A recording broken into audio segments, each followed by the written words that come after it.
Mama yangu, leo nipo katika kaburi lako. Nipo hapa mama, nimekuja kutembelea labda kwamba kuna kitu ambacho unaweza kunipatia kupitia machozi yangu ambayo yanadondokea katika kaburi lako. Kama utashinda kunipatia basi nitakusimulia machache baada ya kifo chako. Samahani kudondosha machozi juu ya mchanga huu ambao umekufunika mama. Nisamehe sana mama yangu, sipendi hivyo, lakini maumivu ambayo napitia yamezidi, siwezi kabisa kuzuia machozi kudondoka chini. Nateseka sana mama yangu. Nateseka mama. Ngono wangu sasa hivi umechoka kufuta machozi. Hata nguo ambayo nimeivaa imeanza kufanana na rangi ya machozi. Yote yani maumivu ambayo yaliyokuja baada ya kifo chako mama. Najua kama umepumzika mama, lakini pumziko lako naomba uniombee tu kwa Mungu ili atume malaika wa heri waje kuangaza kwenye maisha yangu na mimi nione. Tabasamu katika sura yangu, natamani niendelee kutabasamu na kufanya uso wangu uwe mlaini na watu wengine waone tabasamu likiwa limetawala muda wote kama ambavyo ilikuwa likinitawala kabla ya kifo chako mama. Mama, maneno unayopitia duniani sio mazuri. Sio mazuri na sidhani kama eti yakiendelea kwa hiyo mtoto wako naweza kuishi kwa amani. Mama yangu, ile tabasamu ambalo uliniacha nalo halipo tena katika uso wangu.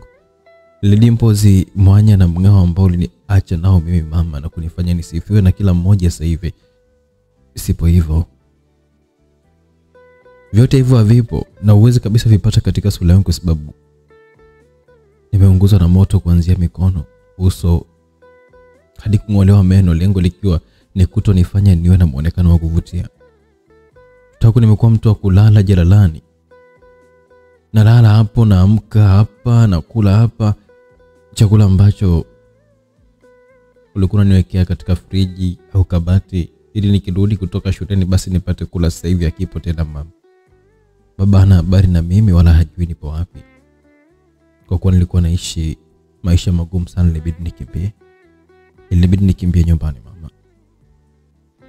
Nilikimbia mama kwa sababu mateso ambayo nilikuwa nayapitia tangu kufariki kwako ilinitosha kabisa na kunifundisha bora kuishi mbali na tatizo ambalo huwezi kabisa kulitatua kuliko kuwa na matumaini muda wote. Niliona ni vyema kabisa kuweza kulikimbia tatizo na imani kwamba ilikuwa ni njia nzuri kabisa ya kutatua tatizo kama uliweza.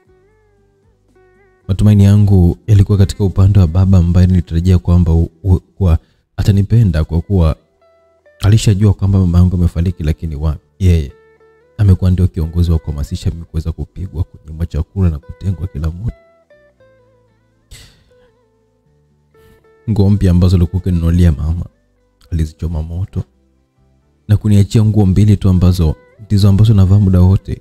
Natembea na hizo kana kwamba mimi sio mtoto wa tajiri hapa Mwanza. Kama mimi sikuwahi kabisa kubadilisha nguo mara kwa mara. Unajua mama, unaweza kujiuliza mbona rafiki yako alikuwa ni mwema sana hata kabla ya kufariki kwako. Kwa kuwa yeye ndo ambaye alikuwa anakuuguza muda wote. Ulikuwa hospitali lakini haijawa hivyo. Mama wa kambo ambaye ni rafiki yako sio mwema na sidhani kama aliwahi kuwa mwema katika maisha yake, kwani yeye ndo ambaye alinzushia kesi nyingi ambazo zilikuwa zikifanywa na watoto wake kisha namwambia baba kwamba mimi ndo ambaye nilikuwa nimefanya. Kama unavyojua baba kwa kupiga, hasa anapokuwa amechukia huaga na tabia kuweza kufikiria na maamuzi yake mara mbili. Ndivyo ilivyo mama. Alinipiga kila alipokuwa anapelekewa kesi na mama. Alininyonga mikono yangu na muda mwingine alinivunja vidole vyangu mimi. Furaha katika maisha yangu iliisha siku ambayo nakuaga katika jeneza lako mama. Nilipoangalia mwili wako ukiwa umelala na kugundua kwamba huamki tena, ndipo nilipokaribisha maumivu katika maisha yangu mama. Machozi ambayo kudondokea hayakuwa ya mwisho wa mimi kuweza kupitia maumivu, bali ulikuwa ni mwanzo wa mateso, manyanyaso na simanzi pamoja na vipigo ambavyo vilikuwa havikauki katika mwili wangu. Mama yako alijifanya kwamba kukupenda akijua kwamba hatakufa na kuacha duniani. Alafu alikuwa mzembe, alusu eti mimi niwe mke mwenzake. Mimi kabisa hakujua kabisa kwamba alikuwa amefuata mali. Hakurejea hilo Mama, hiyo ndo kauli ambayo naikumbuka alikuwa ameniambia mama wa kambo. Aliniambia kauli huko moyo wangu kuna niuma mno. Macho yangu yalikuwa yanadondoka majimaji yaliokuwa yambatana na damu. Damu ilikuwa na haki ya kuweza kuambatana na machozi yangu kwa sababu alishanitoboa macho. Alifanya hivyo ili nisiweze kuona tena katika maisha yangu. Sina uwezo wa kuona mama yangu hata kama panapambazuka ni sauti za ndege tu, magari, watu na viumbe wengine ndio ambao natumia kama alama ya kufahamu kwamba pambazuka. Hapa ninapoongea nawe mama, tambua kwamba mwanao ni kipofu na wasamalia wema ambao wameamua tu kunileta hapa ili tu nikuombe mama yangu. Mama, nakumbuka leo kuniambia kwamba baba ananipenda kwa dhati na ndio maana anatamani muda wote awe na mimi. Lakini sio kweli mama. Sio kweli, na nasema leo mbele yako kabisa, sina baba na yule hakuwa kabisa kama babangu. Pengine ulichanganya mambo mama. Sina baba katili ambaye alili kabisa kukata vidole vyangu vya miguu baada ya kupewa taarifa na mama kwamba nilikuwa nimevunja kikombe cha chai. Hivi mama, ni baba gani mpuuzi ambaye anaweza kabisa kumpa maumivu mtoto wake kisa amevunja kikombe cha chai ambacho kinanunuliwa kwa shilingi 1000 tu? Pesa ambayo hata wangeniambia kwamba nitafute, ningeitafuta kwa kuomba tu hata watu, na ningepata mara 2 au mara 3 ya ile, na ningeweza kuwalipa kikombe chao. Vidole vyangu wanaweza kunilipa?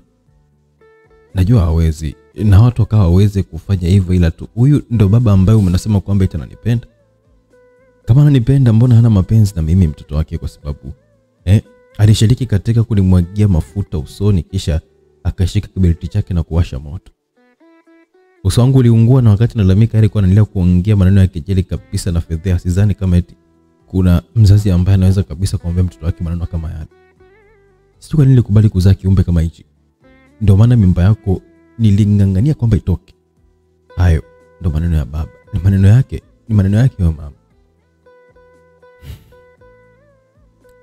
Yananiuliza kila nikikumbuka, alafu unaniambia tu kwamba wewe ni baba ambaye eti ana mapenzi ya dhati. Labda ni kweli. Labda ni kweli na mapenzi ya dhati, lakini mapenzi haya yapo kwa mke wake pamoja na watoto wao ambao wamewapata baada ya mimi. Kuna muda namuomba Mungu akurudishe tu katika uso wa dunia, lakini haiwezekani. Naishia kulia. Nalia na hakuna ambaye anaweza kunifuta machozi yangu. Ni Mungu pekee ambaye ananinyanyua katika kila wakati mgumu naokuwa naupitia katika maisha yangu. Yeye amenipa hifadhi katika jalala. Nashukuru kwa hilo, maana naishi na nakula pale pale, ingawa muda mwingine nakula vyakula ambavyo vimeoza, ila ndo asili ya jalala. Jalala ambalo limejaa kila aina ya uchafu, ila ona ukuu wa Mungu. Hajai kabisa kunipa ugonjwa au magonjwa mengine zaidi ya haya ambayo nimepewa na familia yangu licha ya kula vyakula visivyoeleweka. Muda mwingine namuomba Mungu aniue na mimi niungane na wewe ili niepukane kabisa na hili dhahama, kama sio dhoruba la mateso mbele yangu. Ni bora nife. Kwa maana ni jambo ambalo linawezekana kuliko kuendelea kujitazama tu nikiwa na muonekano ambao sio wangu wa kuzaliwa nao. Watu wenzangu mtaani wananitenga, ni wachache sana ambao wanaungana na mimi. Hawa nao tunafanana kwa mambo mengi sana, hasa historia zetu za mateso, simanzi na machozi kila siku. Hata wanaponisimulia muda mwingine nasema kwamba bora yangu, maana wengine zinahuzunisha sana hasa, ila yote yamekuja baada ya wazazi wao kufariki. Kweli nimeamini kifo ni mwanzo wa kuwa yatima na mateso. Leo hii babangu yupo hai, lakini napitia mateso namna hii. Je, kama angelikuwa amekufa alafu pale nyumbani angebakia mama pekee, nini ambacho kingetokea? Labda ningelikuwa nimekatwa vipande na nyama yangu ingekaangwa na kuliwa kabisa. Hayo ni machache kati ya mengi nayopitia mtoto wako mama. Hayo ni baadhi ya mambo ambayo nimeamua kukuwekea wazi kabisa ili upate kujua kwamba mwanaume ambaye uliyempigania ili asifungwe, ili mpate kulea wote kwa pamoja, leo hii amekuwa ni mnyama, hakumbuki yote ambayo ulifanya kwa ajili yake. Umepumzika mama yangu na mateso ya dunia. Umeniacha mateso yako na mimi naendeleza tu, ila najua kwamba ipo siku nitakuja tu huko na tutaongea mambo mengi sana. Hasa tujadili vizuri kabisa, na hata kama utanipa historia namna ambavyo mimba yangu ilitungwa. Utana vipi na baba? Kwa nini ulikubali kumruhusu baba amue rafiki yako ili muwe wake wenza na mambo mengine? Ngoja maana nikatafute chakula, maana ndo muda ambao watu wa magari watakataka wao wanakuja kumwaga chakula kilichochanganyikana na takataka nyingine tu zilizotoka katika majumba ya matajiri mbalimbali wa mjini. Acha nikagombanie, maana nikisema kwamba eti nichelewe nitakuta kimeisha na mwisho nishinde tu na njaa, na hivi sioni usikute kwamba nashika kitu cha hospitali na kula hivyo hivyo. Mungu ndo ambaye anabeba hatima yangu. Labda labda tu atakuwa na kusudio maalum kabisa la mimi kuweza kuishi katika mazingira haya. Yani kama sio mimi kujifunza, basi wengine watakuwa wanajifunza kupitia mimi, kwa sababu niliwahi kuambiwa na chokola mwenzangu kwamba kuna muda Mungu anaongea na binadamu kupitia binadamu mwingine. Kwa hiyo labda tu kupitia mimi pia anaongea na binadamu wake. Kwa hili mama yangu, naondoka. Huenda nitarudi mama. Huenda narudi mara hapa nikiwa niko hai au nikiwa nimekufa, maana nilisikia baba atanitafuta ili niwe kwa lengo la kuweza kufuta kizazi cha laana katika uso wa dunia.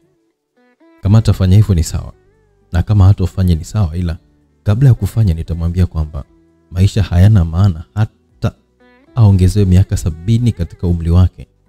Hakuna atakachokipata zaidi ya mateso na kifo kitakuwa kipo mbele yake. Vyema kutenda wema.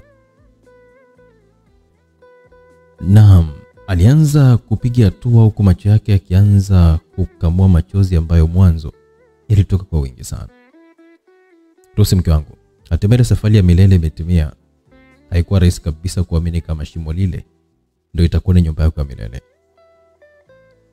Nimekuwa huzuni kila nitakapokuwa na watazama wanao ambao wananifanya nikose amani kabisa. Nilitarajia sana kuweza kuzuia machozi yangu yasitoke mbele wanao, lakini nimeshindwa kabisa.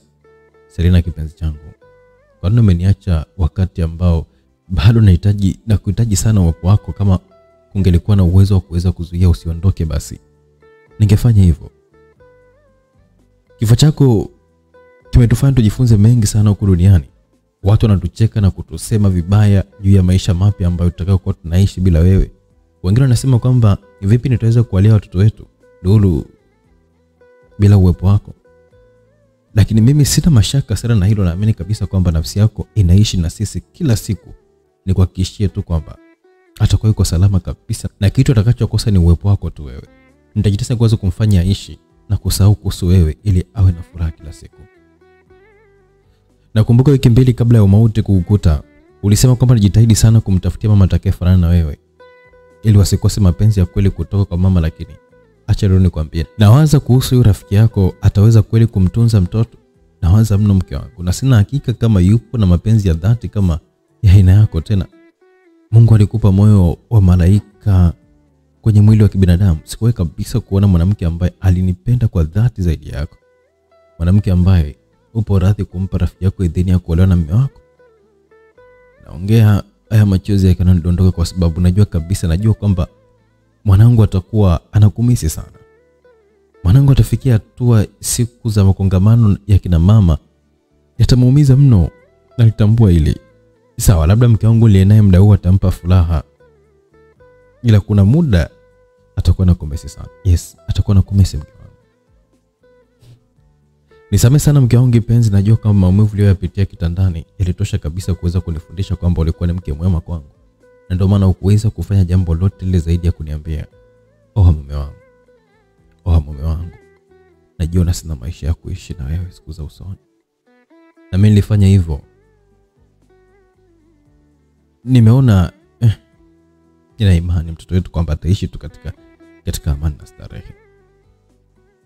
Umepigana vita vyako vyema, umemaliza mwendo salama. Pumziko lako liwe la amani huko uendako.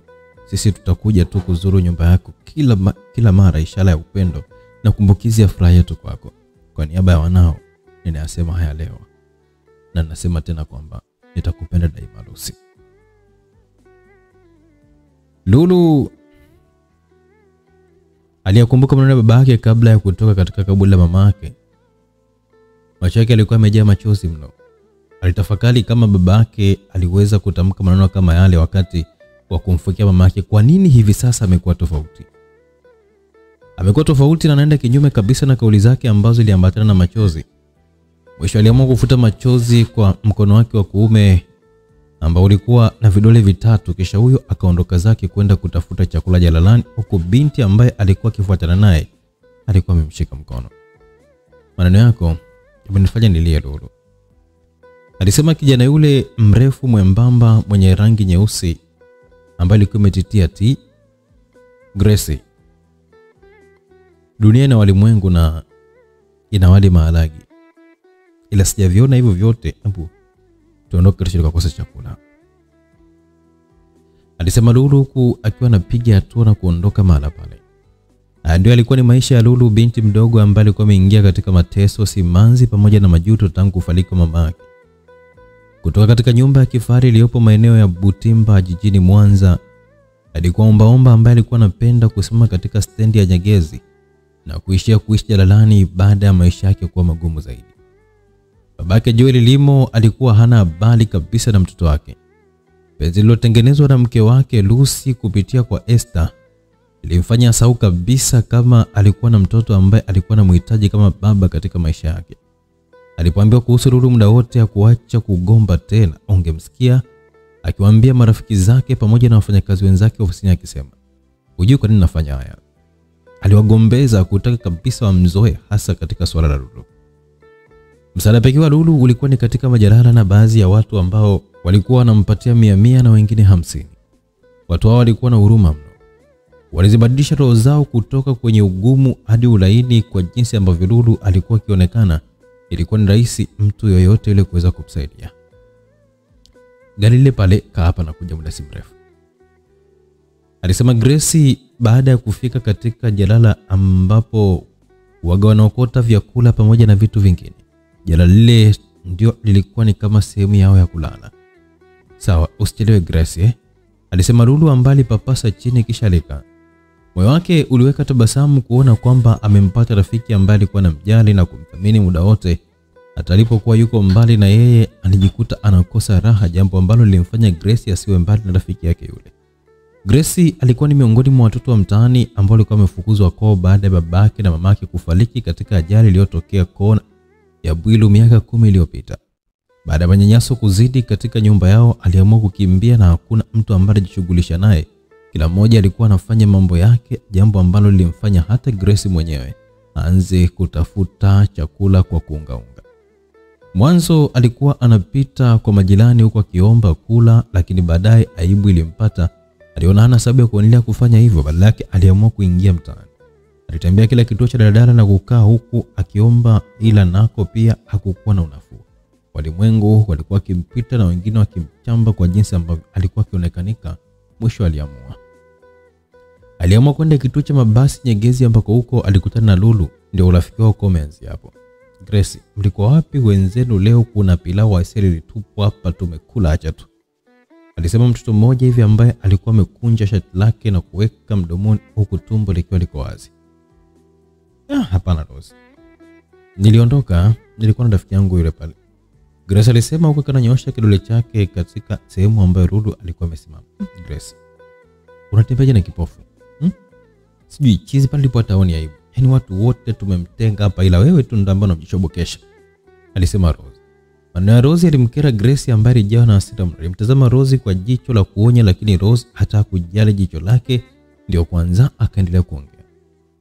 "Mimi kanishinda, wewe mtu gani hata meno, masikio yamekatwa. Jamani, vidole vipo tu, yani huo uso sasa mama yangu. Sijui hata alipatwa na nini maskini."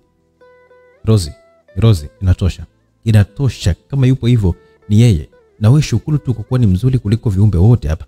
Asante. Ngoja nikaangalie chakula mimi," alisema Grace. Aliondoka karibu na Rose kisha akasimama kando kidogo ya gari ambalo lilikuwa linashusha uchafu, huku akiungana na watoto wengine ambao walikuwa wanasubiria gari lile limalize kushusha ili wavamie. Alisogelea taratibu na kuweka tabasamu. "Madogo, leo hakuna chakula maboya nini?" alisema mvulana mmoja hivi ambaye alikuwa anashusha uchafu katika ile gari. "Sawa kaka, sasa tuikuta andazi tu sio shida," alisema Grace.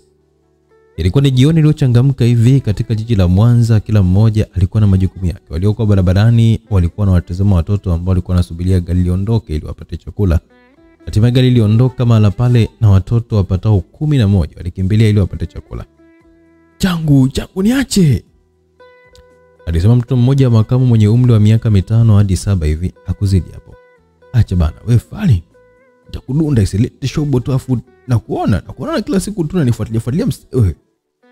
Kavulana kimoja bwana cha miaka 14 alijibu kwa jazba sana. "Wacha nawe jidani. Hauoni aibu na kugombezana tu na andazi na mtoto mdogo?" Grace alimuomba yule mvulana ili aweze kumwachia mtoto andazi ambalo liokota, lakini mvulana hakutaka kusikia. Ndio kwanza alimpokonya na kuweka mdomoni. "Babu, hebu naweka usha, msiba ukuhusu," alisema yule mvulana. hata kama ila sio vizuri kabisa, nishakwambia. Hebu njoo chukue. Grace alimuita yule mtoto kisha alimpatia mfuko mdogo hivi ambao ulikuwa na sambusa za kwa ndani. Purukushani zao zilimalizika dakika 5 mbele, huko Grace akiwa amebeba mfuko mkubwa ambao ulikuwa na chakula ndani. Alimwangalia Lulu alipokuwa amekaa kisha aliweka tabasamu na kuanza kutembea kwa akiwa naimba. Mama yangu angelikuwepo nisingepata tabu. Wakati mwingine naumwa na kosa hata matibabu. Kila ninayemuomba msaada ananiona gugu. Si ungesema mapema kwamba kesho unaondoka mama. Mwanao roho inaniuma. Wimbo huu kutoka kwa msanii Hanston alikuwa anaupenda muda wote kuimba, na kila alipokuwa anaimba alikuwa anajisi kutoka na machozi. Hatimaye hatua zake zilikoma mbele ya Lulu ambaye alikuwa amelala baada ya kuhisi njaa ilimpiga sana. Aliamua kumuita Lulu, amka dadangu, amka rafiki yangu kipenzi, alisema. Kisha Lulu taratibu alianza kuamka. Nimepata ugali pamoja na hii hapa sijui juice hata sijui. Grace aliongea tena huku akiwa anatoa ugali katika ule mfuko. Ugali ulikuwa na pamba ambazo zilikuwa zina damdamu pamoja na usaha. Macho yake yalitazama vizuri, alitamani kuweza kuutupa lakini alikumbuka kula tangu kukuche. Aliamua kutoa pamba. Watu wengine jamani, tukienda kuomba wanasema kwamba tunaiba, ona chakula sana wanakitupa Twitch jamani. Aliongea kimoyo moyo. Kiko wapi hicho? Aliuliza Lulu kwa kana papasa chini. Hichi hapa Lulu. Hiki hapa hakina mboga lakini sio muhimu sana. Ni kila tu hivi natosha kabisa, Mungu atanisaidia. Tusali basi, alisema Lulu. Kisha Grace akaongoza sala ya chakula. Kwa jinsi ambavyo ugali ulikuwa unaonekana laiti, kama Lulu angelikuwa anaona chakula kile asingeweza kula hata siku moja. Pembeni ya ugali ambapo alikuwa na mega tonge la kwanza kulikuwa na mafua. Naye hakujua maskini kama yalikuwa ni mafua. Alishika na kuweka mdomoni. Tamu alisema, lakini Grace alishagundua kwamba yale yalikuwa ni mafua, yani makamasi, na hakuyatoa kwa kuwa alikuwa hajayaona. Kula tu rafiki yangu, kwa kuwa huoni lakini. Alijisema moyoni kwa akimtazama Lulu ambaye aliujaza ugali mdomoni akaendelea kutafuna maskini. Mbona hauli sasa?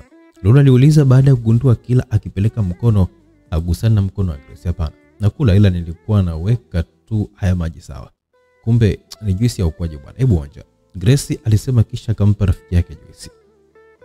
Wakati wanaendelea kula, kuna gari likasimama kama mita 50 hivi kutoka sehemu walipo. Ndani ile gari kulikuwa na dereva wa kiume pamoja na mwanamke ambaye alikuwa akimuonesha yule mwanaume kwa kidole sehemu ambayo walikuwa akina Lulu.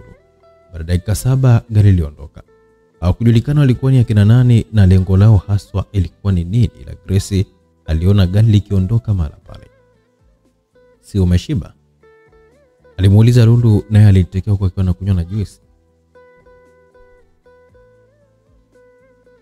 Naam msikilizaji, huo ni mwanzo kabisa wa simulizi yetu nzuri inayoitwa Nitarudi Mwanangu.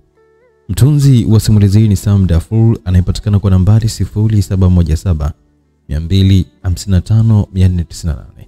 Msimuliaji wako ni mimi Director Wen. Imeletwa na kuandaliwa na Simulizi Mixi na unaipata kupitia YouTube channel ya Simulizi Mixi, lakini unaipata bila kusubiri ndani ya SMX app. WhatsApp unaweza kutucheki kupitia 0677 062 012 ukajipatia simulizi mpaka mwisho kabisa.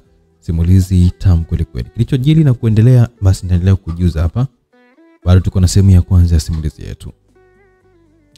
Basi pale jalalani waliendelea kula chakula na kunywa, huku tabasamu likiwa liko pembeni yao. Kila mmoja alitabasamu, na sio Grace wala Lulu ambaye alikuwa ameacha kufurahia chakula kile kibaya kilichokuwa kimetupwa na wenye navyo. Lakini kwa watoto wa mbwa waliona kwamba ni chakula safi kabisa na kinastahili kuingia tumboni mwao. Lulu alijikuta na sauma nyanyaso na mateso ambayo alikuwa akipitia nyumbani kwao. Alitamani Mungu ampe uwezo wa kuona alau siku moja ili apate kumuona mtu ambaye alikuwa kimjali na kumthamini muda wote, ukakimfanya kama ndugu yake hivi. Nakupenda Grace, alijisemea katika moyo wake. Huku akiwa anaweka tabasamu nzito sana usoni. Grace naye hakuacha kufikiria kuhusu kesho yao, maana ilikuwa na kiza mbele. Kila lilokuwa analiwaza lilikuwa aliji kabisa, sio sehemu ya kulala kwao, kuvaa kwao, wala kula yao ambayo ilikuwa eti ni nzuri kwao. Aliwaza mengi sana huko akiwa anamtazama rafiki yake ambaye alikuwa anampenda kwa dhati, vipi ambavyo angeweza kumtunza, hasa ukizingatia kwamba Lulu alikuwa hana uwezo wa kuona, hivyo majukumu yote yangelikuwa kwa chini yake. Lulu, kuna kawingi leo, sijui mvua itataka kunyesha, alisema Grace kama kumpa taarifa rafiki yake ambaye alitambua kwamba hana uwezo wa kuona. Mungu wangu, ile maboksi si uliweka vizuri lakini? Aliuliza Lulu. Ndio, labda wayatupe. Yaani hapa naanza kwamba tunalala wapi endapo kama ikinyesha, maana jalala liitatoa harufu kama nini yani. Binafsi nimeshazoea harufu, sema tu kwamba utakuwa umeloa chini. Unajua Grace, lazima tukubali tu mateso, lazima tu hatuna jinsi. Shida waga haizoeleki, ila tu siku yanakuja mapya, ila sawa, hata usijali. Wingu kubwa lilikuwa limetanda kuanzia Mwanza mjini hadi maeneo mengine kama Buongwa na Nyegezi stendi. Kila mmoja alikuwa amejiandaa kuikabili mvua ile ambayo ingeweza kuporomoka muda sio mwingi. Waliokuwa barabarani waliomba foleni ipungue ili wapate kukimbiza gari zao na kuingia makwao. Mama ntilie walisali na kuomba mvua isinyeshe.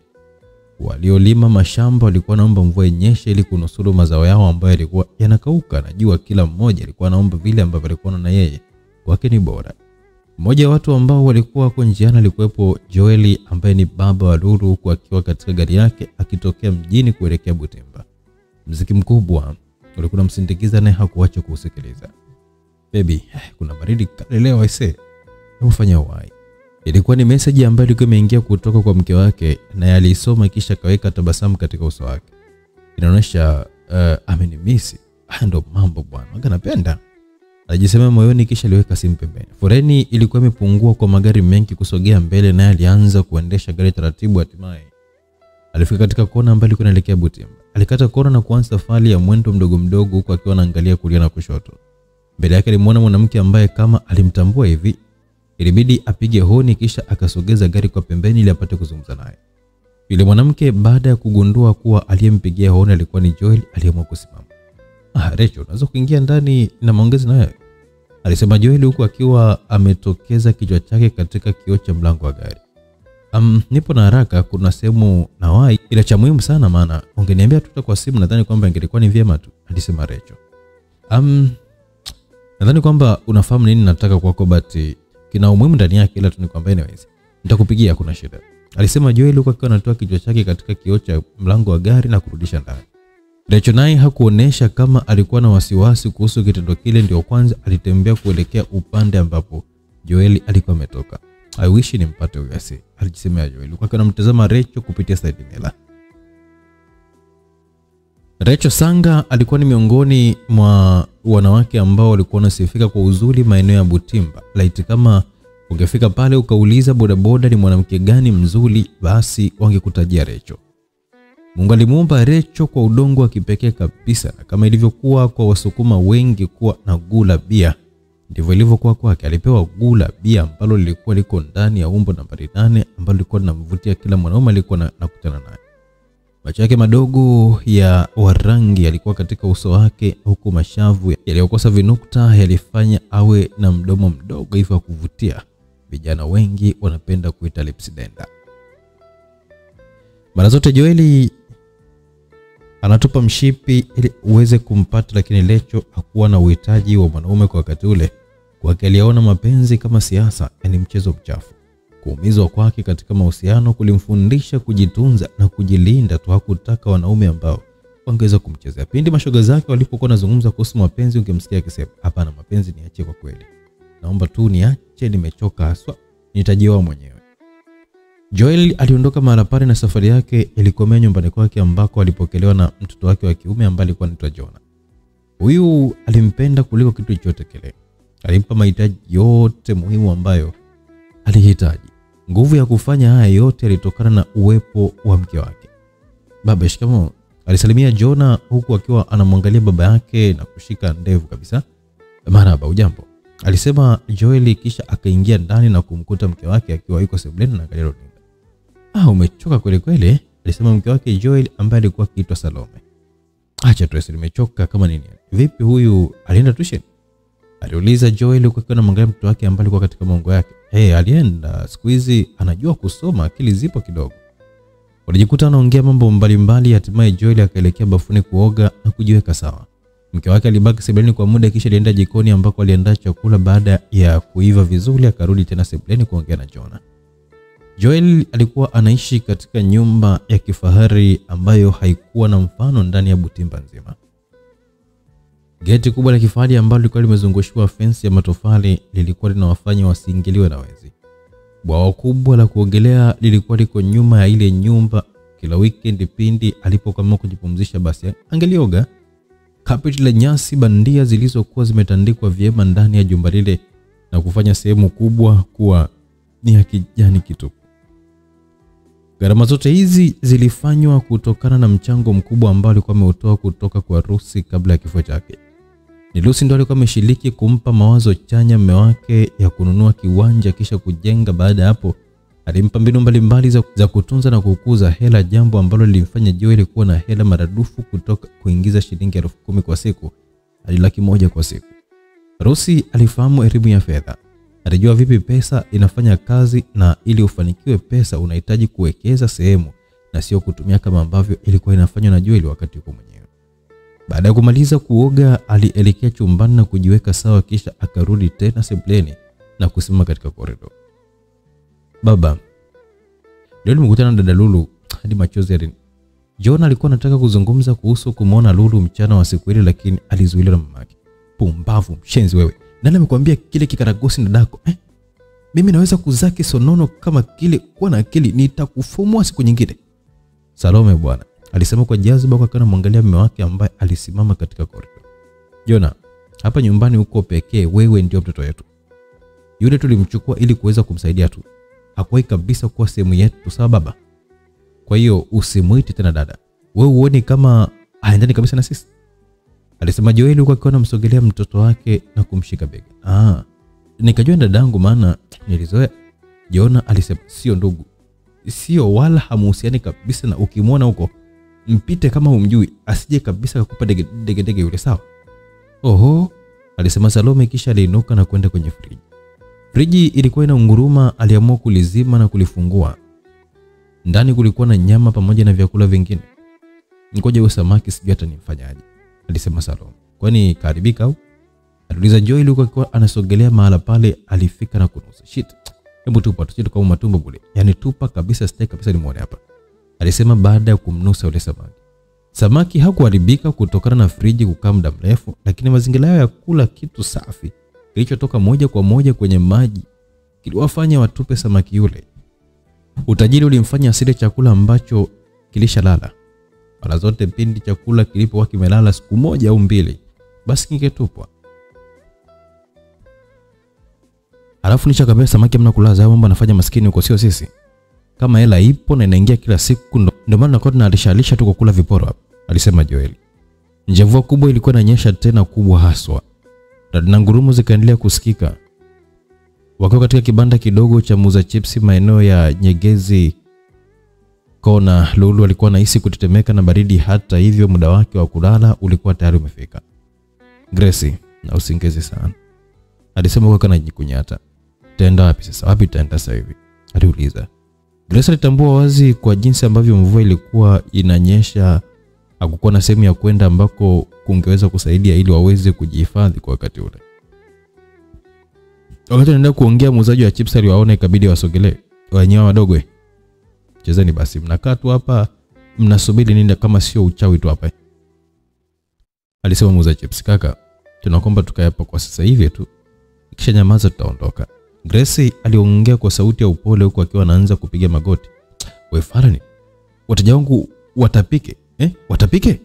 Na kuuliza au mtoyo wewe ndo ambaye utalipa hapa? Hebu jisepesheni hapa basi, alisema muuza chips ambaye alikuwa amefanya vile ili kuweza kulinda wateja wake ambao wengi walikuwa wameziba pua kutokana na harufu mbaya walizokuwa wanazipata kutoka wale watu. Au kwa njia nyingine walijitosa kwenye mvua kubwa huku mwanga wa lado ukiwa unamulika, na wao hakujali hilo. Walichokuwa wanahitaji ni kujiondoa mahala pale. Wakiwa wameshikana mikono walifika hadi barabara ambayo ilikuwa inaelekea Marimbe huko. Kuna biangu anaishi kule, ila sio bibi wa kunizaa, alisema Gracie huko ananyosha mkono upande wa Marimbe. Ndio twende tu sasa, tutafanyaje hapa? Ni mbali tatizo, nadhani kwamba eti sitaki tuondoke, alisema Gracie. Twende tu, hakuna shida, si mwema au nao ni kama hao wengine. Lulu aliuliza. Hapana. Ila hana maisha mazuri, anaishi upande wa Kucherere tu sijui. Tuondoke, alisema Grace.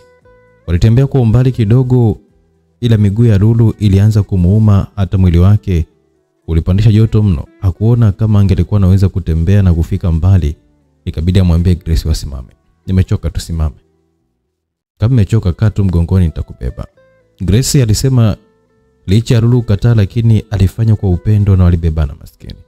Wakiwa barabarani walipitwa na gari la wagonjwa ambalo linaelekea upande ambao walikuwa wametoka. Grace aliangalia gari ile kisha akatingisha tu kichwa chake na kurudisha macho sehemu ambayo walikuwa wanakwenda. Ghafla mbele yake alimwona bibi mmoja hivi ambaye alikuwa anatembea kwa miguu, na yeye aliwajua wale ni akina nani. Aliamua kusimama. Grace, unaenda wapi na mvua hii? Nikuuliza hivi unaenda wapi? Mimi ndo nakuja kwako hivyo. Nina ana mimba na imekuwa kubwa, amepeleka hospitali hapo Latima. Ngoja niwahi, nitawakuta tu nyumbani sawa? Niwahi ile ambulance maana Rasam yupo mle ndani na mke wake, alisema ile bibi, kisha hata kutaka kukaa mahali pale aliondoka kwa mwendo wa kukimbia.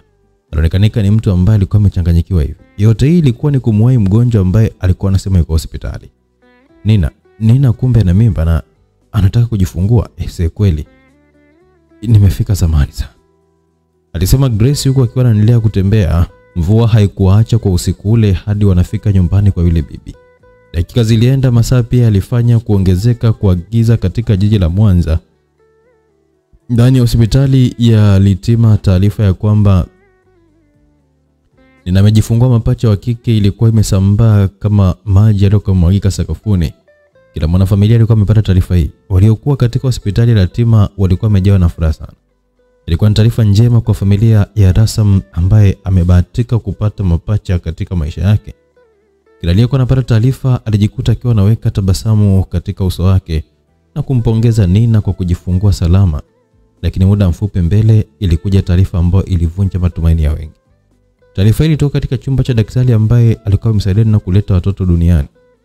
Mbele ya macho ya mumewe ambaye alikuwa amekaa na daktari kwa muda dakika 10 hadi 15 hazikuzidi hapo. Alimwambia kile kilichokuwa kinaendelea juu ya afya ya mpendwa wake ambaye alikuwa Nina. Rasam kwa taarifa ile, ingawa moyo wake mwanzo ulikuwa na furaha, lakini ghafla alijikuta akiwa anabadilika na maumivu, simanzi pamoja na majonzi vilikuwa viko mbele yake. Mama amefanikiwa kujifungua salama bila hata ya operation, lakini afya yake sio nzuri. Yupo katika chumba cha wagonjwa mahututi na anatakiwa matibabu, na sisi kama madaktari ambao tunahusika na kuokoa maisha ya watu basi tunaendelea kumsaidia mama yetu ili apate kuwa na afya njema, arudi kulea watoto. Yalikuwa ni maneno pekee ambayo alipata kusikilizwa vyema kabisa na Rasam. Baada ya hapo hakupata kusikia neno lolote. Moyo wake ulisimamisha mapigo kwa muda, hata akili yake pia iligoma kabisa kufanya kazi moja kwa moja. Alikumbuka miaka miwili nyuma ambapo alimpoteza dada yake baada tu ya kujifungua, na sababu ilikuwa ni kukosekana kwa damu katika mwili wake. Aliwaza na kuwazua arisi kama huenda angelimpoteza mke wake kwa siku ile kutokana na kumwaga damu nyingi. Jopo la madaktari ambao walikuwa wamebobea katika uuguzi sasa waliingia katika chumba maalum ambacho hulazwa wagonjwa mahututi, lengo likiwa ni kuokoa maisha ya mpendwa Nina. Mwanamke aliyefanikiwa kuleta watoto wawili katika huu ulimwengu. Kila mmoja alikuwa amevalia mavazi meupe ambayo alikuwa anamtambulisha kwamba wao ni madaktari na sio wauza nyama. Wakiwa na barakoa midomoni mwao na mikononi walikuwa wamevaa gloves maalum zilizowasaidia kwamba wasishike damu. Huku wakiwa na vipimo ambavyo vilikuwa katika mikono pamoja na shingoni mwao, walifika katika kitanda ambacho Nina alikuwa amelala. Inaonekana mashine imeshindwa kufanya kazi, alisema daktari wa kike ambaye ndio alikuwa ni kama kiongozi katika jopo lile. Kwa nini? Kwani umeme hakuna ama? Mwingine aliuliza kwa anasogelea katika mashine maalum ambayo ilikuwa imeunganishwa katika pua ya Nina ili aweze kupumua vizuri. Alipofika aligundua kwamba sio namba wala mishale, hata takwimu ambazo zilikuwa zinafanya kazi katika kioo cha mashine ile. Hebu angalia utaratibu wa kumboost kidogo, naona kama vile tunakaribia kumpoteza huyu, alisema yule daktari baada ya kugundua ni kweli mashine ilikuwa imeacha kufanya kazi. Kila mmoja alikuwa amechanganyikiwa, alifanya juu chini ili kunusuru maisha ya Nina, lakini kwa siku ile malaika wa mauti alikuwa na daftari ambalo lilikuwa limeandikwa jina la Nina.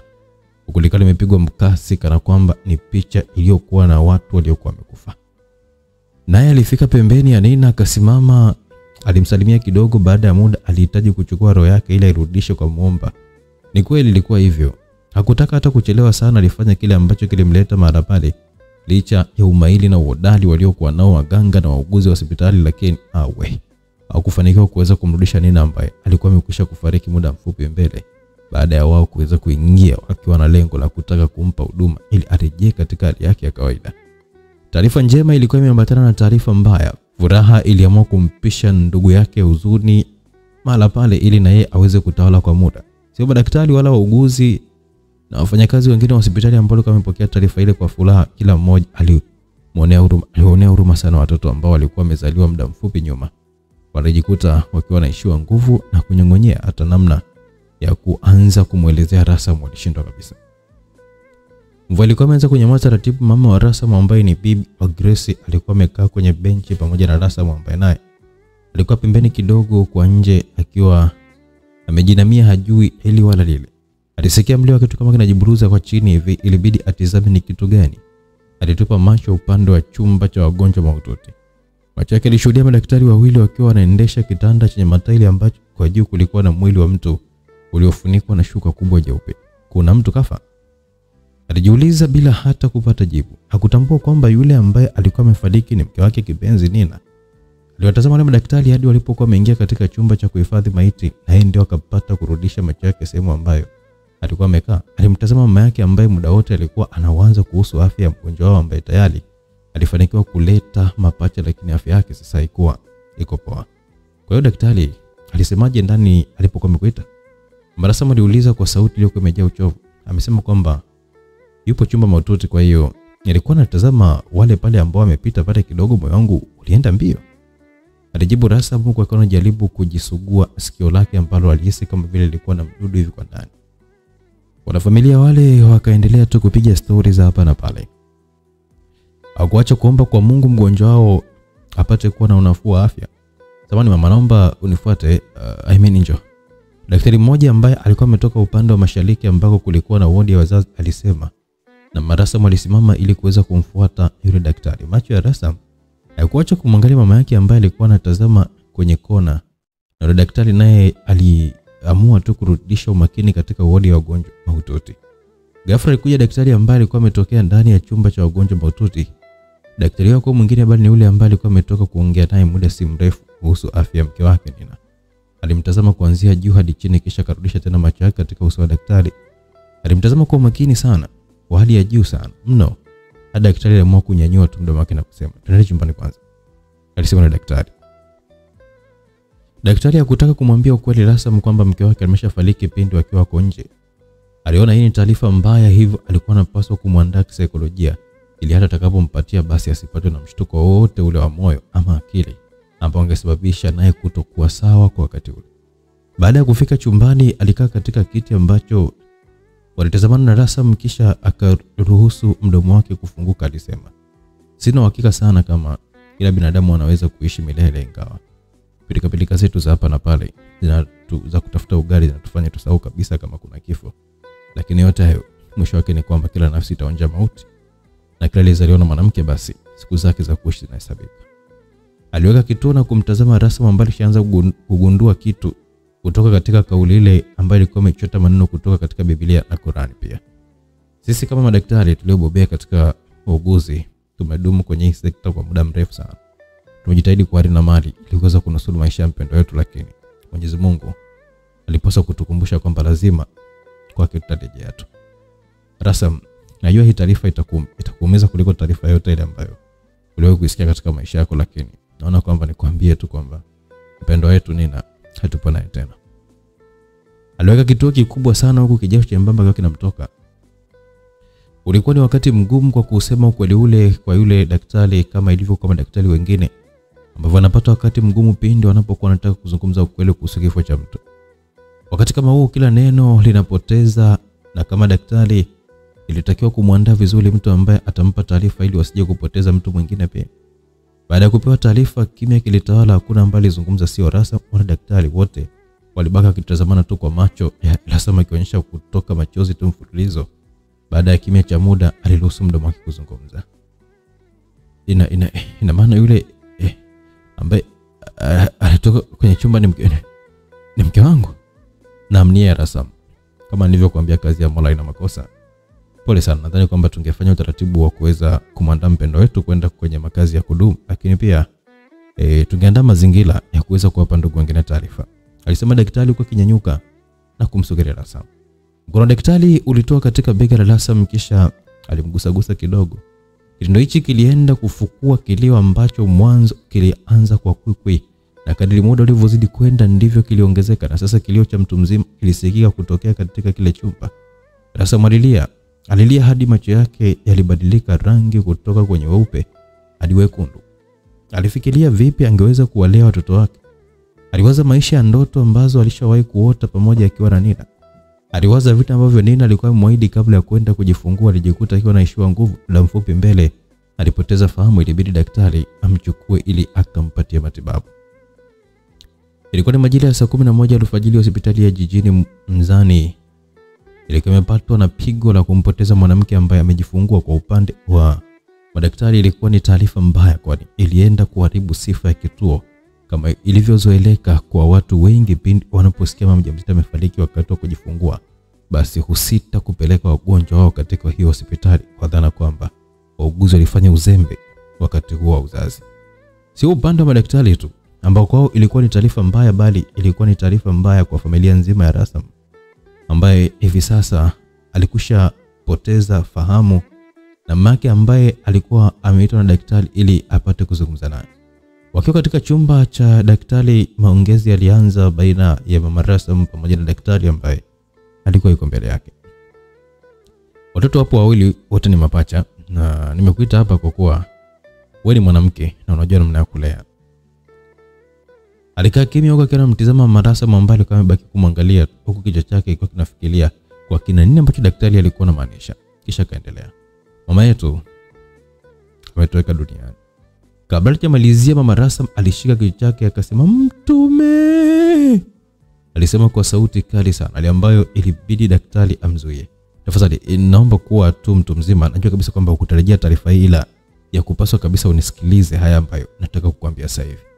Aliongea daktari kama kumpoza mama Rasam ambaye machozi yalikuwa yameanza kumtoka, hata maneno ya daktari hakuyasikiliza vizuri. Masikio yake yalipeleka taarifa mpya katika ubongo wake, taarifa ambayo ilimkumbusha kifo cha mtoto wake ambaye alifariki katika hospitali ile ile ambayo leo hii anapewa taarifa ya kifo cha Nina. Alikumbuka jinsi ambavyo alikuwa akilumbana na mtoto wake kuhusu kumpeleka Nina katika ile hospitali. Mama, sio sehemu sahihi pale, sawa? Ni hatuna hela na tumetoka mbali sana, ila jiulize tu kwamba dada alikufa wapi? Wapi dadangu alikufa? Unataka tufanyaje sasa?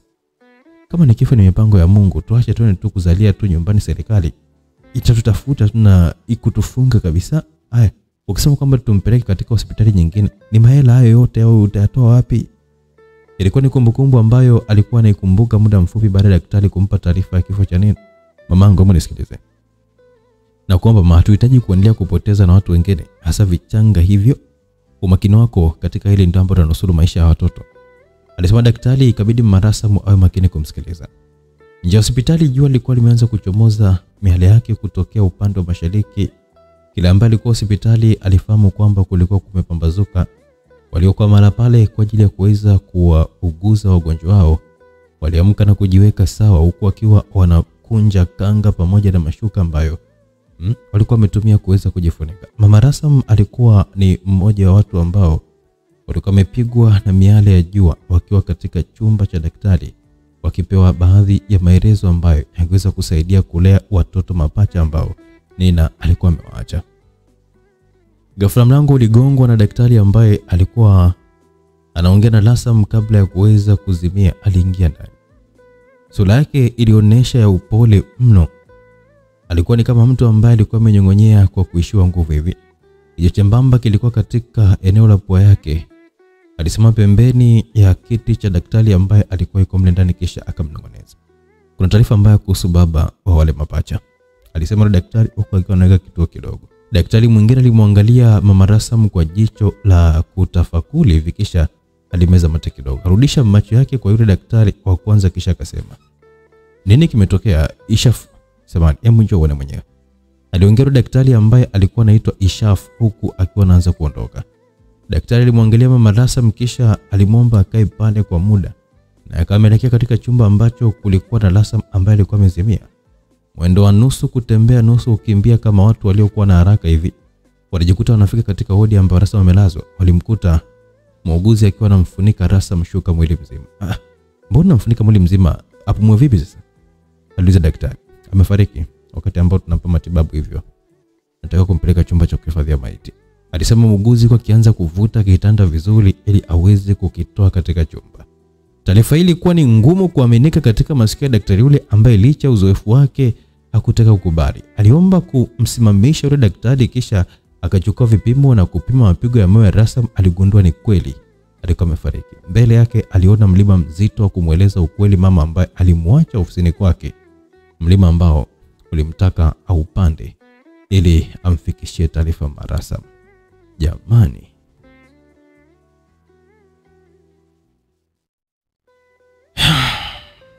Hatima ya Grace ni ipi? Lulu ambao ameenda kwa bibi, bahati mbaya bibi naye anapoteza watu wawili muhimu katika maisha yake huku akiwa amemwachia vichanga viwili. Nini ilikuwa hatima yao? Ngoja tuendelee kidogo msikilizaji kujua nini ambacho kilijili. Bado tupo sehemu ya kwanza ya simulizi itwayo Nitarudi Mwanangu. Nani anayesema atarudi? Tutajua tu. Kuwa pamoja nami mwanzo mpaka mwisho wa simulizi hii. Tunaendelea.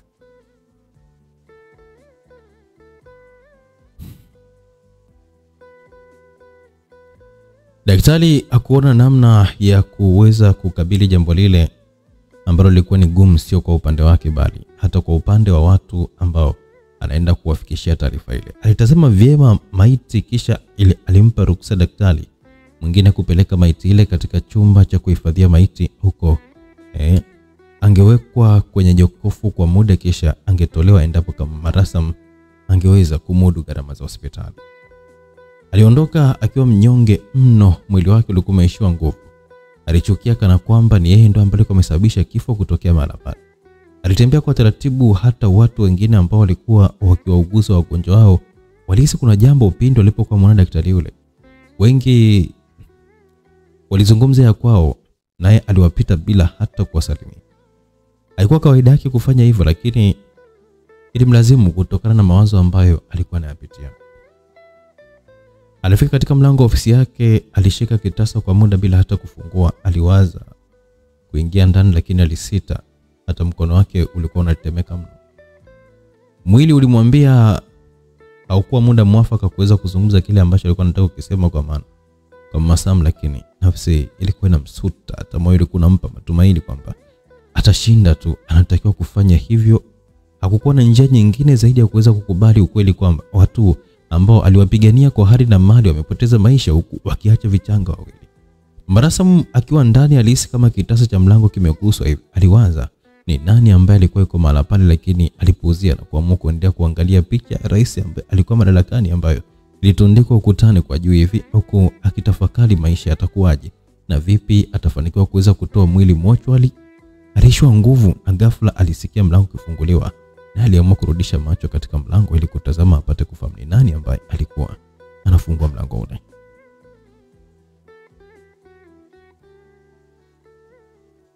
Ndunda uso kwa uso, macho kwa macho, alikutana na daktari ambaye alikuwa amenyongonyea mno. Ila baada ya kutazama kwa sekunde kadhaa alijifanya kujikomaza tu ili awe sawa. Samani mama, nimechelewa kidogo, alisema daktari huko akiwa anakaa katika kiti chake. Usijali, najua kwamba majukumu ni mengi, kwa hiyo ulisema kwamba Rasam aliuliza huko akiwa anataka maongezi ya mwanzo yaendelee. Kichwa cha daktari kiliwaza anzie kumwambia ukweli kisha ampe utaratibu wa kuhudumia watoto, au aanze na utaratibu wa kuhudumia watoto kisha mwambie ukweli. Alijikuta na shindo cha kufanya. Moyo wake ulikuwa unatengeneza maumivu ambayo yalisambaa katika ngozi, na hata mafunzo ambayo alikuwa amepewa akiwa chuoni ya kuhimili maumivu ili ampe moyo mgonjwa kuweza kabisa kufua dafu mbele ya maumivu ambayo alikuwa anayapata na kutaka kumpa taarifa Rasam. Machozi yalianza kumdondoka, naye alijikaza tu kidogo kidogo huku akiwa anatoa kitambaa cha kufutia mafua na jasho kisha alijifuta machozi yale. Mdomo wake ulikuwa ni mzito kuzungumza, hata kichwa chake kilikubaliana na ubongo wake kwamba havitaweza kabisa kuzalisha maneno mengi. Kwa wakati ule alijikuta anasema, mama, kila linalokuja linakuja na funzo ndani yake. Najua Mungu yupo na anatupa mitihani tu kila siku, lakini anatupenda, ndio maana anatupa mitihani ambayo tunaweza kabisa kuivuka. Mitihani hii kwa mwanzoni unaweza kabisa kuiona kwamba ni migumu, ila baadaye unakuja kuwa rahisi, kwa sababu ili ufike lazima upitie mitihani. Aliweka kituo ili kuweza kumpima Marasam kama alishaanza kumuelewa ama la. Marasam yeye alikuwa makini kumsikiliza na kumtazama, huku masikio yake yakikubali kupokea kauli ya daktari, kisha alipeleka katika ubongo wake. Huko zilikuwa zimeunganishwa na taarifa za kifo cha Nina. Zikamwambia kwamba daktari anahitaji kumpa utaratibu wa kulea watoto, hivyo mchakato huu wa mawazo kutoka katika ubongo wake ulimfanya naye achangie hoja. Najua hilo mwanangu. Nafahamu fika mimi ni mtu mzima na nimekula chumvi kiasi, hapa umri wangu ni miaka 65, ila naonekana hivi. Katika maisha yangu nimepitia mambo mengi, mfano mwaka juzi, sijui jana juzi ile, nimempoteza mwanangu na mjukuu wangu, lakini hayo yote najua kwamba ni mtihani tu. Kwa hiyo hata huu hapa ni mtihani tu. Mbona naomba unipe tu mambo mengine ambayo kama wataalamu mnaweza kabisa kunishauri nisije kufanya mambo kwa kutokujua, alisema Marasam. Maneno yake yalimfanya daktari ahisi kwamba alikuwa anataka kusema ukweli bila hata kupepesa macho, kwa sababu tayari ameshamwandaa kisaikolojia. Hata hivyo alishakubali kwamba amepitia mambo mbalimbali katika maisha yake. Aliamua kumuuliza ukweli. Mama, nilipoitwa nikaenda kusikiliza na kutazama, ni kwamba hakuna taarifa njema. Hakuna taarifa njema ni kwa sababu mpendwa wetu, yani baba wa watoto, naye pia amefariki, alisema daktari, ambaye alifuta machozi katika macho yake huku akiwa anamtazama Marasam ambaye hakuamini kile ambacho alikuwa anaambiwa na daktari. Ukweli waga ni mchungu zaidi ya mwarobaini. Maneno yanauma kuliko hata meno. Mama Marasam, maneno ya daktari yalimuuma, yalimuingia katika moyo wake na kumchimbua vidonda vyake vya maumivu ambayo aliwahi kuvipitia miaka huenda rudi nyuma huko. Uso wake ulishindwa kuhimili maumivu ambayo alikuwa anayapitia. Aliruhusu macho pamoja na mdomo wake kwa pamoja vizungumze. Macho alizungumza kwa kutoa machozi na mdomo ulizungumza kwa kilio cha kwikwi ambacho baadaye kilikuja kuwa ni cha sauti kubwa sana. Ina maana mwanangu sitakuja kumuona tena? Mtoto wangu mimi wa kiume ambaye alibaki katika ulimwengu? Lasam. Hapana daktari, sio kweli. Sio kweli, mwanangu yupo hai. Na kuomba uniambie tu taarifa nyingine ya sio kweli. Mwanangu yupo hai. Si kweli, nakataa, alisema Marasam huku machozi yakiwa yanamtoka kama maji. Mdomo wake haukuwa unatamka maneno kwa kutulia, kila neno ambalo alikuwa analitoa lilikuwa likitetemesha ndani yake. Daktari alimwangalia kwa kitafakari afanye jambo gani. Alijuta ni kwa nini alikuwa amesema taarifa kama ile. Ila hakuwa na njia nyingine zaidi ya kukubaliana na ukweli kwamba hata Lasam naye pia hayuko tena katika ulimwengu. Mama, najua inauma, lakini ukweli utabaki kwa ukweli tu kwamba Lasam hatuko naye tena.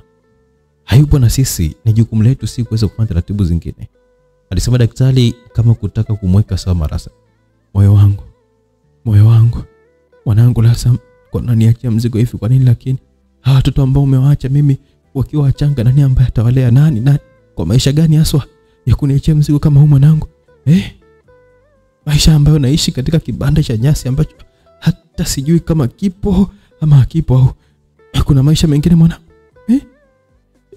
Nina, basi amka hata mamangu, amka tu basi, uje uwe unanisaidia ala hata kuwanyonyesha tu watoto. Mungu, ni majaribu gani haya unanipa mimi? Mbona moyo wangu mimi ulidhia kabisa hata kuambiwa kwamba Nina amefariki, maana nilijua kabisa kwamba Marasam atanisaidia, ila hadi naye pia umemchukua kweli? Mungu kweli, au kuna sehemu ambapo nimekosea na unaamua kabisa kuniadhibu jamani? Ewe Mungu, nionee huruma mimi. Haya maumivu unaonipa siyawezi. Mama Marasam alilia, msikilizaji. Alilia hadi moyo wake ulianza kumuuma. Alihisi kuishiwa na pumzi. Muda mfupi mbele alipoteza fahamu. Ilibidi daktari ampeleke katika chumba maalum, huku akiwa anaagiza madaktari wafanye utaratibu wa kuweza kumtibu. Jua lilikuwa limeangaza mionzi yake vyema kabisa katika jiji lote la Mwanza kwa asila ya kuzibwa na mawingu. Nyakati ambazo lilikuwa linachomoza, basi miale ilipiga haswa katika vichwa vya watu. Ilikuwa ni majira ya saa 2 asubuhi, eneo la Jalala. Ilisimama gari ambalo Grace alifanikiwa kuliona siku moja nyuma. Ndani ya ile gari kulikuwa kuna mwanamke pekee, tofauti na siku ile iliyokuwa imepita ambapo walikuwa watu wawili. Baada ya gari kusimama, alionekanika yule mwanamke akiwa anachezea simu yake, kisha watoto ambao walikuwa wanaokota chakula na makopo pamoja na vitu vingine walisogelea lile gari huku wakiwa na shangaa na hakutaka kuangalia. Alichezea simu yake kama dakika 5 kisha akarudisha sehemu ambayo mwanzo ilikuwepo. Alikuwa ni mwanamke mrefu mwenye rangi nyeusi iliyofanana na mkaa, lakini ilitosha kabisa kama wangeliweza kuitwa watu wenye weusi basi na yeye angeweza kujitokeza. Macho yake alikuwa ni meupe pe yenye kuukengeza kidogo hivi, pia alikuwa na dimples katika mashavu yake. Siku ile alikuwa amevaa nguo nyeupe ambazo alikuwa amependelea mno kuzivaa wakati wote. Shati lililokuwa limeandikwa take it or leave it pamoja na suruali ambayo ilikuwa imebana ilimpendezesha mwanamke yule. Baada tu ya kuweka simu katika ile sehemu, aliamua kufungua mlango kisha alishuka huko akiwa anaweka tabasamu. Watoto ambao walikuwa wanamwangalia nao walitabasamu wakiamini kuwa huenda watapata kitu chochote kutoka kwake, lakini haikuwa hivyo. Alimuita mmoja ambaye alikuwa kama mkubwa hivi. Alimuita kuwa mwingine bali alikuwa ni Jordan, mtoto wa kiume ambaye mara zote amekuwa ni mkorofi kwa wenzake. Walisalimiana na maongezi yalianza. Nilikuwa namuulizia Grace, sijui yuko wapi? Alikuwa hapa jana ila leo sijamuona hata sijui kaenda wapi. Ila anaweza kurudi hapa saa ngapi? Labda mchana ndo mida yake. Au nenda kwenye jalala jingine sijui Buhongwa kule, ila sijui kama itakuwa yupo kule. Kwani waga nala wapi? Analaga hapa lakini mvua ya jana ile itakuwa alikuwa ametafuta sehemu ya kwenda kulala. Sawa, hakuna shida. Akija mwambie kama kuna mtu alikuwa anamuulizia sawa. Ile mwanamke alisema kisha akarudi tena katika gari. Jordan alibaki anamwangalia sielewe kwa nini yule mtu alikuwa amemuulizia Grace. Alijaribu kufananisha sura yake yule mwanamke pamoja na Grace, lakini hata hazikuwa zinaendana. Sijui ndugu yake au nani yake bwana.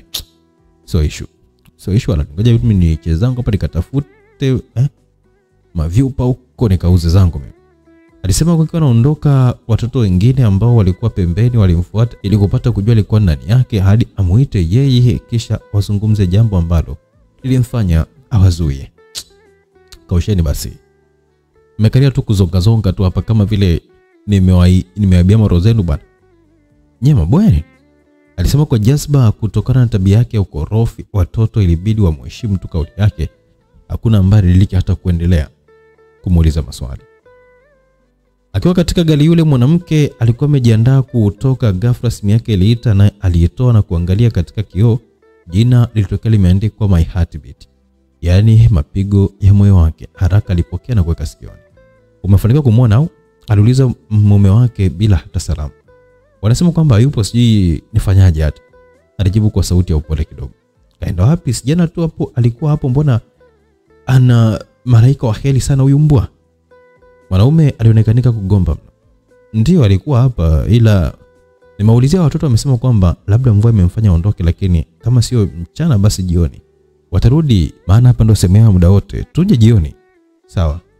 Hakuna shida, chakula si bado kipo kwenye poti na unawaka kabisa kwamba ulikuwa umeweka sumu, si ndio? Aliuliza yule mwanaume. Ndio kipo kwenye poti, ni hivyo tujamkuta tu, nadhani kwamba ingelikuwa rahisi sana kuweza kufa. Mwanamke alijibu. Sihitaji kumuona akiwa naishi katika ulimwengu, ataniharibia mambo mengi sana wewe. Waliongea maongezi mengine ambayo yalihusu mahusiano yao. Hatimaye mwanamke alikata simu. Alirudisha macho yake katika side mirror kama angefanikiwa kumuona Grace, lakini haikuwa hivyo. Mwisho aliamua kuondoka katika eneo lile huko akitaka kurudi tena, kama sio jioni basi iwe mchana. Kelele watoto mbalimbali ambao walikuwa kwa maeneo ya jirani na nyumba ya Joel ziliweza kumwamsha huko akiwa na uchovu wa hali ya juu sana. Kazi kubwa ilifanywa usiku wa jana ilikuwa ni kupanda mbegu shambani kwa niaba ya kuvuna watoto baada ya mvua kunyesha. Basi kazi ambayo ilitumia nguvu kubwa na kumfanya achoke. Hakika ilimchosha mno, sio yeye tu wala mke wake ambaye alikuwa hana uchovu, ingawa mke wake aliwahi kuamka. Haya mambo haya.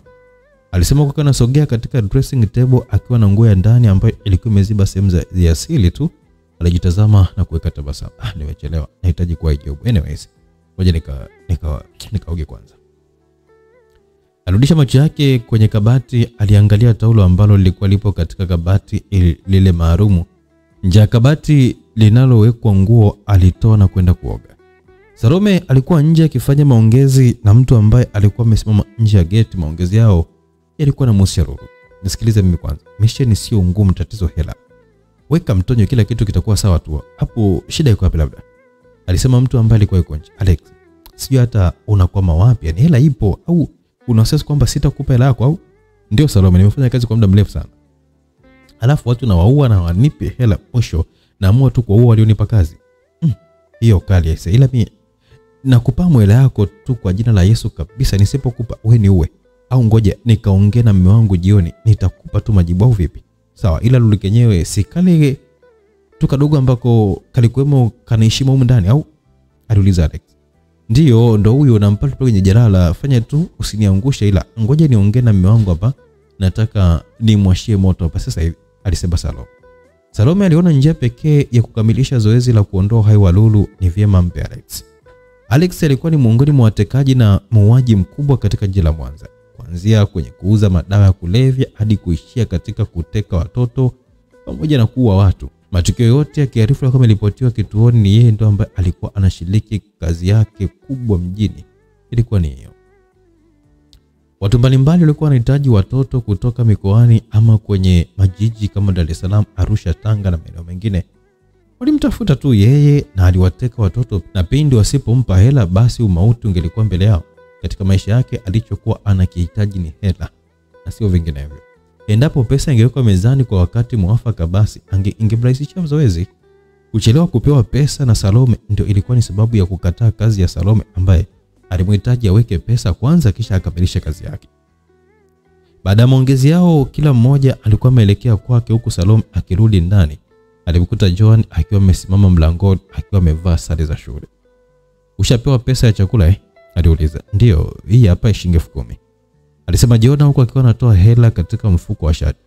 "Sasa uibiwe kama jana maana na wewe unakuwa ni kama boya, sijui hata unaibiwa vipi yani," alisema Salome akimtazama mtoto wake ambaye alikuwa ameanza kutembea baada ya kuliona gari la shule kwao limesimama mlangoni. Pesa ya chakula kwa mtoto wake ilikuwa si chini ya shilingi 5,000. Ingawa alikuwa anawahi kurudi shuleni, lakini Salome alihakikisha mtoto wake anatumia kiasi kikubwa, ikiwa ni kama motisha kumfanya mwanae aweze kupenda shule. Jona alipiga hatua hadi katika gari, kisha dereva aliwasha na kuondoka mahali pale. Salome aliingia ndani akamkuta Joel akiwa amesimama katika korido, huku akiwa amevalia nguo zake za kazi tayari kuondoka. "I say, bora nimekuwahi kabla hatujaondoka," alisema Salome. "Kuna nini tena?" Joel aliuliza huku akiwa anamtazama mke wake. Vipi kuhusu mpango ambao tulikuwa tumeongea last week?" "Upi? Maana waga tunaongea mengi sana." "Sikuhusu hii nguruwe ambayo inatutia aibu tu, tunamuua au inakuaje?" "Na Lulu, kama ni yes, nishasema kwamba umuue tu, ina maana kwamba leo hujampa mtu bado?" Joel alimuuliza Salome. Swala la kumua mtoto wake wa kumzaa kwake ilikuwa ni sahihi. Hakuona sababu ya kuweza kumpinga mke wake katika jambo lile ambalo lilikuwa liko kinyume na makubaliano ya mke wake wa kwanza Rusi. Roho ya mnyama ilipandikizwa ndani yake, naye aliamua kuimwagilizia kwa vitendo vya unyanyasaji kwa Lulu. Nilishaongea na Alex, alisema kwamba tumpe shilingi milioni 10. As you know, hizo hela mimi sina hapa, ndio sababu ya kushindwa kabisa kufanya hivyo. Salome alizungumza kwa anafanya kama mtu ambaye alikuwa amechukia hivyo. Alex naye amekuwa professional kwenye uwaji hadi uweke la mezani. Okay, pesa anamuingizia leo kwenye akaunti yake, mwambie kwamba aje hapa jioni tuongee vizuri.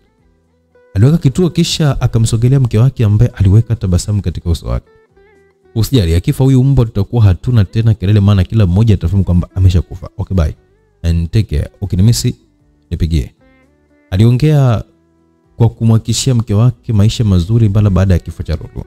Aliondoka mahali pale na kumwacha Salome akiwa anaongea mwenyewe. "Yes, bora mwanangu arithi kila kitu mwenyewe," Salome alijisemea, kisha akaelekea jikoni kupika chai. Mchana ulikuwa umetia timu na kuchangamsha vichwa vya watu ambao walikuwa wamepigwa na jua kali. Kila mmoja alichukia miale ya jua kama mikali kiasi kile nusu kuwaunguza. Walalamikia jua kama ambavyo walikuwa wanalalamika mvua siku moja kabla. Yalikuwa ni majira ya saa 8 ambayo ilikuwa ni karibu na saa 9. Grace alikuwa yuko pembeni ya kibanda cha Maslasam huko akitafakari kula yao kwa siku ile ingekuwaje. Lulu ambaye alikuwa anahisi njaa kutokana na kutokula chakula asubuhi, alikuwa amejibanza katika ukuta wa kile kibanda na alisema, "Grace, tutakaa hapa hadi lini? Usikute bibi mgonjwa wake bado hajajifungua." Grace alimwangalia rafiki yake na kupima kauli yake ambayo Ilionekana kuwa na mantiki, kisha akasema, "Ni kweli, sasa tunafanyaje? Turudi kule kule alafu tuje jioni au ni sawa tu? Kwani jua ni kali sana?" aliuliza Lulu. Yaani kama ungelikuwa unaliona isee, ungelijua kwamba ni kali au si kali. Ila kama tunaenda twende tu kwa bibi, tutarudi siku nyingine.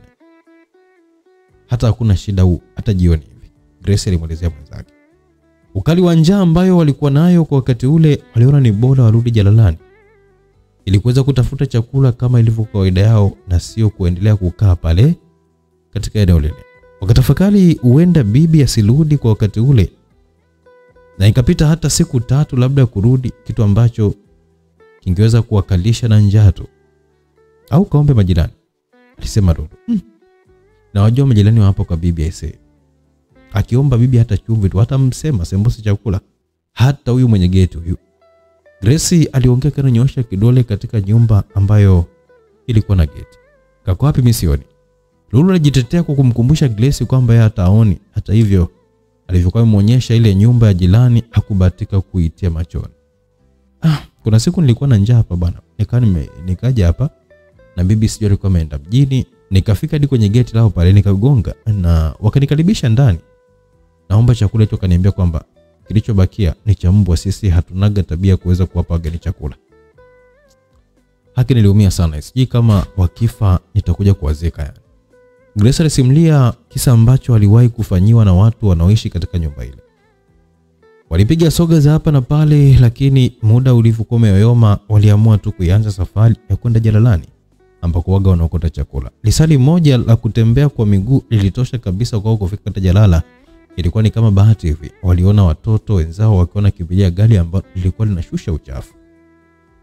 "Nakuja sawa Lulu," alisema Grace, huku naye akiwa anaanza kukimbia kuwahi katika sehemu ambayo kulikuwa na uchafu. Kama ilivyokuwa kawaida yao, ni lazima upambane ndio upate chakula cha maana, vinginevyo basi njaa ingekufundisha namna ya kuweza kugangamara. Grace naye alihakikisha kwamba anapambana. Mbele yake kulikuwa kuna mfuko mkubwa ambao ulikuwa umefungwa, na aliusogelea kisha kaufungua na kuangalia kwa ndani. Hakuamini macho yake, kulikuwa na viungo vya binadamu. Kimoyo kilimpiga mno, aliwaza atupe au afanyaje. Aliamua kukaa kimya huku akiwa anawatazama wenzake ambao waliendelea kuokota vyakula. Grace, mbona umesimama?"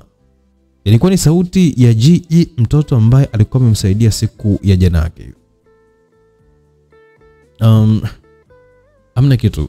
Hapana. Hata vipi nawe una chakula ambacho umekipata? Grace aliamua kuficha ukweli kwa kutumia uongo huko akibadilisha mada. Kipo ni kingi tu. Huo mfuko na nini kama hauna chakula si utupe tu? G alisema, kisha akamtazama Jadani ambaye aliendelea kuwakoromea watoto wengine. Sawa. Kwa hiyo umesema yani kwani nilikuwa nataka nisemaje? Nimekumbuka. Kwa hiyo wewe una chakula kingi, si ndio? Aliuliza Grace huko akiwa anababaika kutokana na wasiwasi aliyopata baada ya kuona viungo vya watu katika ule mfuko. Ni kingi, twende kile pale. G.E alisema huko akiwa anaongoza njia, na Grace naye hakuona njia mbadala, aliamua kutupa mfuko kisha akamfuata G.E. Alitembea kidogo, lakini moyo wake ulimwambia kwamba aangalie nyuma ambako alikuwa ametoka. Alipotupa macho aliona gari ambalo jana yake alipata kuliona likiwa limesimama. Ni kina nani wale? Alisema kwa sauti iliyokuwa imemsimamisha G.E na kugeuka ili atizame ni watu gani ambao Grace alikuwa anawazungumzia. Ile gari au? Ndio, maana jana niliwaona wakiwa wako pale, hata sijui ni akina nani. Alisema Grace. Hata leo asubuhi walikuwepo hapa na walimuita Jadani, hata sijui walikuwa wameongea kitu gani. Alisema G.E kisha hakutaka hata kuendelea kusimama, aliamua kuongoza njia. Grace alitafakari kwa muda, mwisho aliamua kuondoka mahali pale. Walifika hadi sehemu ambayo G.E alikuwa ameweka chakula. Kulikuwa na wali ambao ulikuwa umepikwa vizuri ingawa ulikuwa umechacha, ila hii haikuwa sababu ya watoto wa mbwa koko kuacha kula chakula kile. Grace aliamua kuonja. Kitamu. Mimi si kuonja ise. Ngoja basi nikamuite Lulu sieti. Alisema G.E kisha alianza kupiga hatua hadi sehemu ambayo Lulu alikuwepo na kumuita. Wote kwa pamoja waliongozana hadi kwenye chakula. Mbele yao kulikuwa na furaha ya macho yao, na shibe ilionekanika katika matumbo yao. Kila tonge la wali lilivyokuwa linaingia tumboni ndivyo walivyokuwa wanazidi kushiba. Walisahau kama walishawahi kuwa na njaa muda mfupi uliopita. Wakati wanaendelea kula, kuna kijana wa makamo mwenye umri wa miaka kati ya 20 mpaka 24 Hakuzidi hapo, alikuja na kusimama mbele yao. Mkononi alikuwa amebeba hotpot pamoja na soda moja. "Watoto mjambo?" alisalimu yule kijana huku akiwa anaweka tabasamu. Grace na GE walimwangalia bila hata kuitikia, lakini Lulu ambaye alikuwa anatamani kujua sauti ile ilikuwa ni ya nani aliyeamua kuitikia. Naona mmechukia anyways. Chakula hichi hapa, kuleni, alafu nitafuata vyombo vyangu. Niko pale katika gari." Alisema yule kijana bila hata kusubiri mwitikio wa mmoja kati ya wale watoto. Aliamua kuondoka mahali pale. Grace alikuwa makini mno, alimtazama yule kijana bila hata kuzungumza jambo lolote lile. Kwa zaidi dakika 2 alikuwa yuko kimya, huku macho yake yakiwa kwa yule kijana. "Pilau, nyama ya kuku, mapochopocho mengine," alisema GE baada ya kufungua hotpot. Grace ilibidi apeleke macho yake katika hotpot. Macho yake aliona chakula ambacho hakuwahi kabisa kula kwa kipindi kirefu katika maisha yake. Pua nayo ilinusa harufu mpya. Ilikuwa anatamani sana pilau aise, alisema kwa sauti, hali ambayo Lulu naye alitamka. "Wow, lau jamani, leo tutafaidi. Ngoja nionje mimi," alisema GE kwa kumtazama Grace. Katika lile gari kulikuwa na watu watatu. Kijana ambaye alipeleka chakula kwa kina Grace, mwanaume ambaye alikuwa ni kama dereva, pamoja na mwanamke. Wote waliingia katika maongezi kuhusu tukio lile ambalo lilikuwa linatokea muda mfupi nyuma. "Umesha hapa si ndio?" aliuliza mwanamke. "Ndio, nimewapa." "Nipende langu sasa," alijibu kijana. "Okay, mamangu." "Mpe." "Asante kijana," alisema mwanamke, kisha alimwangalia mumewe ambaye alitoa hela katika mfuko wake. Baada ya kijana kupewa hela, alishuka katika gari na kuondoka mahali pale. Watoto wengine pale wakisema nao wana uroho, basi rest in peace tawahusu, alisema mwanamke. "Watajua wenyewe, sisi lengo letu ni Grace tu, na kama kweli yeye ni mwamba, achomoke katika kifo hichi tuone kwamba najua pilau halitamwacha salama na vile ulivyolipika," alisema mwanaume kwa kitabasamu. Hakutaka kukaa sana katika eneo lile, aliamua kuondoka. Bana, kuna nini ambacho wanahitaji kumua Grace? Vipi maisha ya watoto wanne na Rasam? Je, Joel na mke wake watafanikiwa kuweza kukamilisha misheni yao ya kumua Lulu? Majibu ya maswali haya yatapatikana katika sehemu ya pili, msikilizaji, ya simulizi yetu tamu kweli kweli na kwenda kwa jina la Nitarudi Mwanangu. Nani anasema atarudi? Mwanae yupi? Tumeshaona watoto wengi sana ambao wapo katika majanga mahali hapa. Tulianza na Lulu, baadaye tuko na Grace, lakini tuko na watoto wa Rasam ambao tayari mapacha na wameacha na mama yao pamoja na baba wake bado wachanga kabisa. Nini kilikuwa? Basi usikose sehemu ya pili kujua zaidi nini kinajiri ndani ya simulizi Nitarudi Mwanangu. Kutokana na maelezo ya mwandishi ni kwamba hii ni simulizi bora aliyowahi kuitunga kati ya simulizi zake zote. Kama nakumbuka, kuna ile labda mapenzi siyajui, kuna simulizi ambayo inaitwa Nani Kaniambukiza Upenzi la Baba. Kote huko anakuambia hii ilikuwa ni kiboko yao. Basi usikose sehemu ya pili kujua kwa nini mwandishi atuambia hivyo. Tutajua zaidi. Ciao.